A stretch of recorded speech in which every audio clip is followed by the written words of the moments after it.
औज़ुबिल्लाहि मिनश्शैतानिर्रजीम बिस्मिल्लाहिर्रहमानिर्रहीम अस्सलामु अलैकुम वरहमतुल्लाहि वबरकातुहू। शहर रमज़ानुल्लज़ी उनज़िला फ़ीहिल क़ुरआन। अहले इस्लाम और अहले पाकिस्तान को माह रमज़ान बहुत बहुत मुबारक। जिनका आज रोज़ा चल रहा है उनको भी मुबारक हो, जिनकी आज चांद रात है, कल से रोज़ा शुरू होगा, उनको भी मुबारक हो। इस्लामी कैलेंडर की हैसियत से इस महीने को एक ख़ास अहमियत हासिल है और इसका नाम अल्लाह तबारक व तआला की तरफ से कुरान पाक में जो डिसाइड किया गया, ये रमज़ान का महीना माह सियाम भी कहते हैं। अगर इसको माह रमज़ान कहते हैं तो इस नाम की दो वजह बनती हैं। इसकी मतलब है जला देना। रमज़ान का मतलब होता है जला देना। अब रमज़ान के महीने को जला देने वाला महीना तो नहीं कहा जा सकता डेफिनेटली, क्योंकि इसमें तो अजर व सवाब होता है और नेकियों को डबल ट्रिपल करके दिया जाता है हिसाब।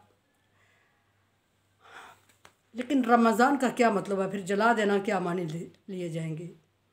जला देने के मानी ये हैं कि पहली बात वजह इसकी ये है कि ये जब रोज़े फ़र्ज़ हुए रमज़ान के महीने के, तो रमज़ान जुलाई के महीने के साथ था और जुलाई चूँकि पहले ही बहुत ज़्यादा शिद्दत गर्मी की रखता है, उसके ऊपर अरब की गर्मी और इतनी शिद्दत थी कि इसका नाम रमज़ान रखा गया।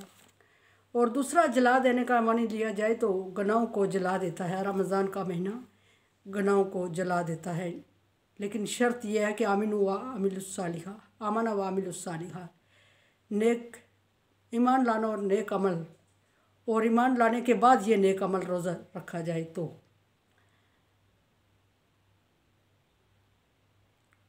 ये रमज़ान की, और रमज़ान के साथ साथ कुरान पाक की भी वैल्यू भी आ रही है। कुरान और रमज़ान लाज़िम मलज़ूम है। शहर रमज़ानुल्लज़ी उनज़िला फ़ीहिल क़ुरआन। रमज़ान का महीना वो महीना है जिसमें कुरान पाक नाज़िल हुआ। रमज़ान की 27वीं रात को कुरान पाक का नज़ूल हुआ। ये तो बात की बात है। दूसरी बात यह है कि मैंने इसको माह सय्याम कहा। सय्याम सौम की जमा है और सौम रोज़े को कहते हैं। और इस महीने के रोज़े फ़र्ज़ हुए पहले तो वक्तन फ़वक्तन मुसलमान जो भी मज़ाहिब आते रहे, हर पैगम्बर की शरीयत में मुख्तलिफ़ दिनों के रोज़े फ़र्ज़ होते रहे। आदम अलैहिस्सलाम से लेके नबी सल्लल्लाहु अलैहि वसल्लम तक नमाज, रोज़ा और ज़कात और ये कुछ चीज़ें जो इस्लाम के शार हैं या इस्लाम की अरकान हैं, ये हर ही मज़हब में रहे हैं, लेकिन इनकी थोड़ी तरतीब डिफरेंट रही है। और हर उम्मत के लिए मुख्तलिफ़ अय्याम में रोज़े फ़र्ज़ होते रहे, लेकिन मुसलमान वो उम्मत है, उम्मत मोहम्मदिया वो उम्मत है जिसमें पूरे महीने के रोज़े फ़र्ज़ किए जिसके लिए, और वो महीना रमज़ान का महीना है। और इस महीने को माह सय्याम कहते हैं, सौम की जमा, सौम रोज़े को कहते हैं। या अय्युहल्लज़ीना आमनू कुतिबा अलैकुमुस्सियाम कमा कुतिबा अलल्लज़ीना मिन क़ब्लिकुम। ऐ ईमान वालो, तुम पर रोज़े फ़र्ज़ कर दिए गए हैं जिस तरह के तुमसे पहले लोगों पर रोज़े फ़र्ज़ कर दिए गए थे। इससे ये साबित हुआ जो बात थोड़ी देर पहले मैंने की कि हर उम्मत के लिए मुख्तलिफ़ अय्याम में रोज़े फ़र्ज़ होते रहे, कम और ज़्यादा, लेकिन मुसलमानों के लिए रोज़े महीने के फ़र्ज़ हुए। और इस बात के सबूत के लिए मैंने आपके सामने आयत रखी कि आमनु कुतिबा अलैकुमुस्सियाम कमा कुतिबा अलल्लज़ीना मिन क़ब्लिकुम। तुम पर भी उसी तरह रोज़े फ़र्ज़ कर दिए गए हैं जिस तरह तुमसे पहली उम्मतों पर रोज़े फ़र्ज़ कर दिए गए थे। और अगर पहली उम्मतों पर भी रोज़े फ़र्ज़ कर दिए गए, उम्मत मोहम्मदिया पे भी फ़र्ज़ कर दिए गए। तरतीब में थोड़ा फ़र्क है, किसी उम्मत के लिए 2 दिन 4 दिन के, किसी के लिए 10 दिन के, किसी के लिए 2 5 7 8 दिन के, इस तरह रोज़े फ़र्ज़ होते रहे। लेकिन उम्मत मोहम्मदिया के लिए चूँकि महीने भर के रोज़े फ़र्ज़ हुए और थोड़ा ज़्यादा टारगेट दिया गया उम्मत मोहम्मदिया को, और इसका मतलब आगे मकसद बयान किया गया, रूहानी मकसद, लअल्लकुम तत्तकून, ताकि तुम परहेज़गारी इख्तियार करो। इसका मतलब है कि रोज़े रखने से इंसान परहेज़गार हो जाता है। ये भी हकीकत है कि बाज़ गुनाह ऐसे होते हैं जिनका ताल्लुक़ जिस्मानी ताकत क़ुव्वत से होता है और मजबूरी से बंदा ना समझने में भी बेख्तियार कर बैठता है। और रोज़े रखने से चूँकि क़ुव्वत शैतानी में कमी पर वाक़ होती है, इसलिए तत्ताकून तक हो गया। तत्ताकून का मतलब होता है बचना, यहाँ मानी गुनाहों से बचने का लिया जाएगा। और परहेज़गारी इख्तियार करने एक ये रूहानी फ़ायदा हो गया कि इंसान परहेज़गार होता है। क्योंकि महीना भर जब इंसान साल के बाद एक महीना रोज़े रखता है, पहली बात यह कि पिछले गुनाह उसके मिट जाते हैं। दूसरी बात ये होती है कि इंसान यकसुई के साथ रमज़ान में इबादत करता है, तो इबादत का अजर भी डबल मिलता है और फिर इबादत की आदत भी पड़ती है और इबादत की वजह से भी गुनाह मिट जाते हैं। और फिर अगली ज़िंदगी पे अगले रमज़ान के बाद जो ज़िंदगी आती है उसमें कम से कम कुछ टाइम तक इंसान उसी रूटीन का पाबंद रहता है और वो फिर गुनाहों में कमी होती है और इससे परहेज़गारी होती है। मशर्ती मकसद रोज़े का ये है कि इंसान ख़ुद जब भूखा प्यासा रहता है तो उसको दूसरे अपने इर्द गिर्द के माहौल पे नज़र रखनी होती है और वो अपनी भूख प्यास की शिद्दत को जब महसूस करता है तो उसको दूसरे की भूख प्यास की शिद्दत का एहसास होता है, ये भी है। और एक रोज़े का फ़िज़िकली मकसद है जिस्मानी, और वो ये है कि मुसलसल साल भर ज़्यादा खाने से जो इंसान के जिस्म के अंदर मैदे के अंदर खाने पीने के ज़र्रात जमा हो जाते हैं, तो चूँकि जब मैदा खाली होता है एक टाइम तक तो फिर वो धुलता रहता, मशीन चलती है तो उसके ज़र्रात धुल के बाहर होते रहते हैं और इससे इंसान का सेहत जिस्म मजबूत होता है, मैदा ठीक होता है, इंसान की सेहत पर इसके असरात पड़ते हैं। ये तो बात रोज़े की रूहानी और मशरती और जिस्मानी फ़ायदे की हो गई। बात आपसे ये करनी थी कि रमज़ान का हमें मफ़हूम और तारीफ़ पता होनी चाहिए, जो कि बदकिस्मती से आधे से भी कम लोगों को पता होती है।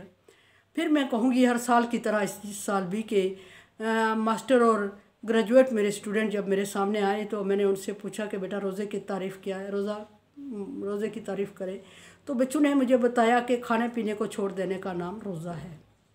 बच्चों को रोज़े की अहमियत और उसका मफ़हूम और उसके अल्फाज में तारीफ़ बयान करना भी पता होना चाहिए।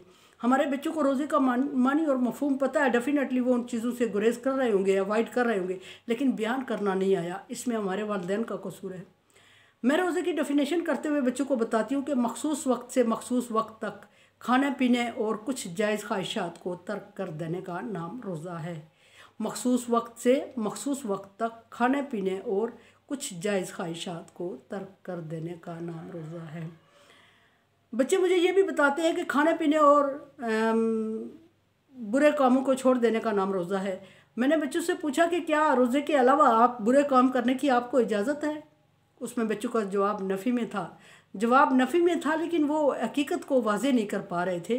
तो मैंने उनको बताया कि बेटा नाजायज़ और गलत काम और गुनाहों के काम वैसे भी छोड़ने का हुक्म है और उस पर सज़ा होती है अगर करें और बगावत करें तो, लेकिन यहाँ रोज़े का मफ़हूम ज़रा डिफरेंट है। अगर खाना पीना छोड़ देंगे तो आप फाके से होंगे, रोज़े से नहीं होंगे। और अगर खाने पीने के साथ कुछ जायज़ ख्वाहिशात को भी तर्क करेंगे तो फिर रोज़ा कहलाएगा। और उसके बाद जब रोज़ा होगा तो रोज़े का एक मखसूस वक्त से मखसूस वक्त तक की डेफिनेशन में अल्फाज आना बहुत ज़रूरी होते हैं, जो हमारे बच्चों को नहीं पता। मखसूस वक्त से सुबह सादक से लेके फजर की नमाज से कुछ मिनट पहले से लेके मगरिब की अजान तक खाने पीने और कुछ जायज़ ख्वाहिशात को तर्क कर देने का नाम रोज़ा है। मखसूस वक्त तो ये हो गया कि सुबह सादक से मगरिब तक और कुछ जायज़ ख्वाहिशात को बच्चों के बड़े होने तक और बड़ों के समझ आ रही होगी। अब ये एक मैं इसको डिफ़ाइन करूँ अगर तो फ़िज़िकल रिलेशनशिप, जिसको अगर इन अल्फाज में बयान किया जाए कि मियाँ बीवी के जो फ़िज़िकल रिलेशनशिप होते हैं या वो तमाम एक्टिविटीज़ जो फ़िज़िकली बंदे को इमोशनल करती है, रिलेशनशिप पे मजबूर करती है, वो सारी तर्क कर देनी होती है। और यहाँ वाज़े ये किया जाए कि ये रिलेशनशिप नाजायज़ तो कहीं भी जायज़ नहीं है, इसको छोड़ देने का नाम रोज़ा है। ये नाजायज़ कहीं भी जायज़ नहीं है, कहीं भी इसको काबिल कबूल नहीं कहा जाता मज़हब में।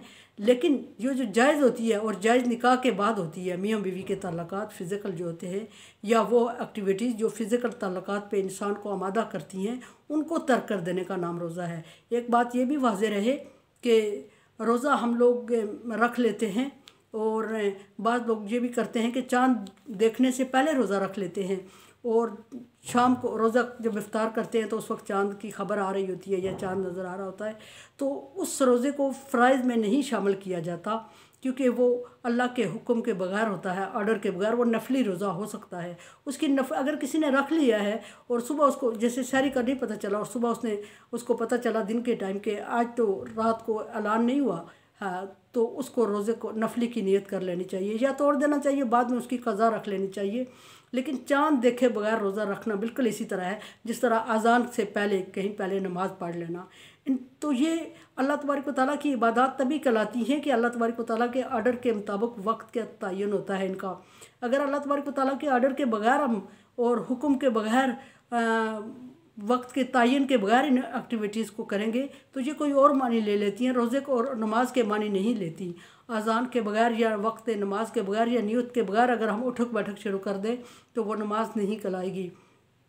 इसी तरह आर्डर होता है रमज़ान का चाँद देखना, और चाँद देख के गवाही लेने के बगैर हम रोज़ा रख लेते हैं तो या फिर वो नफली तो हो जाएगा, अल्लाह की मेहरबानी है। अदरवाइज़ मैं इसको फ़ाका कहूँगी, इसलिए कि फ़र्ज़ रोज़ा नहीं है, अल्लाह तबारक व तआला ने हुक्म नहीं दिया तो हमने रोज़ा रख लिया। और फिर ये भी कि अगर रमज़ान का रोज़ा जानबूझ के छोड़ते हैं कुछ लोग, तो वो कहते हैं कि अल्लाह तबारक व तआला ने छूट दी हुई है, और कुछ लोगों को इफ़्तार करवा देते हैं। तो इफ़्तार करवा देने से कहते हैं कि रोज़े का सवाब मिल जाता है, फ़र्ज़ रोज़े का सवाब नहीं मिलता। वो जो आयद हो चुका वो रोज़ा रख के ही अदा किया जाएगा। लेकिन और अगर किसी ने जानबूझकर बगैर किसी इंतहाई मजबूरी के रोज़ा छोड़ा है तो उसको 2 महीने के मुसलसल रोज़े रखेगा कज़ा, तो उस रोज़े की सवाब अजर व सवाब फिर भी पूरा नहीं होगा, उसके ज़िम्मे से फ़र्ज़ तो अदा हो जाएगा लेकिन उसको वो अजर नहीं मिलेगा जो रमज़ान के रोज़े का मिल रहा है। इसलिए कोशिश किया करें कि अगर आपकी सेहत अच्छी है तो रोज़ा रखें। और रोज़ा नियत से होता है और चाँद देखने से पहले भी नहीं होता, और रोज़ा छोड़ के फ़र्ज़ रोज़ा इफ्तारी करवा देने से भी उस रोज़े का अजर नहीं होता। अजर ज़रूर होता है इफ्तारी का, लेकिन जो फ़र्ज़ होता है वो हमारे सर से वो नहीं होता, अदा नहीं होता। सो इसलिए कोशिश ये करें कि ऐसे रोज़े, और फिर ये कि कुछ लोग अज़ान होने के बाद देर तक मुंह बंद किए रखते हैं और कहते हैं कि इसमें ज़्यादा अजर है, तो इसमें फिर अल्लाह के हुक्म की खिलाफ वर्जी हो रही होती है। इसलिए अज़ान के साथ रोज़ा खोल दिया करें फ़ौरन। और ये भी कि कुछ सूरतों में रोज़ा माफ़ होता है, और अल्लाह तबारक व तआला की दी हुई सहूलत से हर तरफ फ़ायदा उठाया करें, जैसे कि सफ़र का रोज़ा और औरतों के कुछ ख़ास अय्याम और इंतहाई बीमारी के सूरत में जिसमें डॉक्टर एडवाइस कर दें, उसमें अगर रोज़ा माफ़ है तो फिर वो रोज़ा छोड़ के आप फ़िदिया अदा करें, कफ़ारा दें रोज़े का, और रोज़ा छोड़ने की अगर इजाज़त है तो अल्लाह तबारक व तआला की इस सहूलत से फ़ायदा उठाएं। अगर हम अल्लाह तबारक व तआला की इस सहूलत से फ़ायदा नहीं उठा रहे हैं तो भी हम नाशुक्री कर रहे हैं, नाकदरी कर रहे हैं अल्लाह तबारक व तआला के इसकी हुक्म की, अल्लाह तबारक व तआला की एहसान की, कि उसने हमें बाज़ सूरतों में रोज़ा माफ़ किया और हम फिर भी रखे हुए हैं। तो ये अपने आप पर भी जुल्म है, और उस पर ये होना नहीं चाहिए, इसका फ़ायदा उठाना चाहिए। जो छूट अल्लाह तबारक व तआला ने दी है उसका फ़ायदा उठाना चाहिए।